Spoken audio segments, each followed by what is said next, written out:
Ils étaient arrivés à Bamako, c'était le 14 septembre dernier, et 3 jours après, ils étaient opérationnels. Nous parlons ici des 106 militaires membres de la mission de l'hôpital médico-chirurgical de campagne marocaine installé ici à Bamako après 3 mois d'exercice avec un plateau technique sanitaire de dernière génération. L'action humanitaire s'achève et puisque le bilan a été jugé très satisfaisant et par les populations et par les autorités, alors il a été organisé ce matin une cérémonie d'hommage à l'intention des membres de l'équipe médicale marocaine. Ça s'est passé au stade Omnisport Modibo Keïta, site de l'hôpital de campagne qui lève le camp Garibou-Pérou. Plus de 52 000 prestations, c'est le bilan de l'hôpital médico-chirurgical de campagne marocain.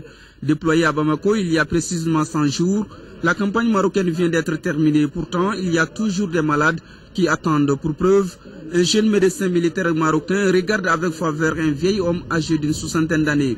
Bloc-notes à la main, notre vieil homme ne sait que faire, que dire à l'heure où pointe le reflet d'un séjour bien rempli des militaires marocains au Mali. Nous avons vu 42 500 à peu près consultants qui ont bénéficié de 52 500 prestations.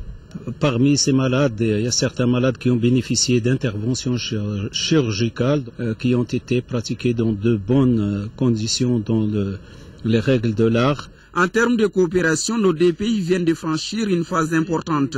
Pour Ousmane Koné, ministre de la Santé, et Hassan Nassiri, ambassadeur du Maroc au Mali, la réussite de cette campagne ouvre d'autres portes d'investissement. La mission est disposée à recevoir des étudiants en stage ou des médecins en stage dans différents domaines.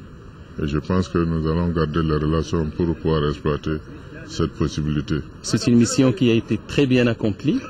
Et je crois qu'il y a autant de satisfaction de part et d'autre. Maintenant, la coopération bilatérale est ouverte. C'est dans les moments difficiles que l'on reconnaît ses amis et frères dans l'histoire et amis dans le présent.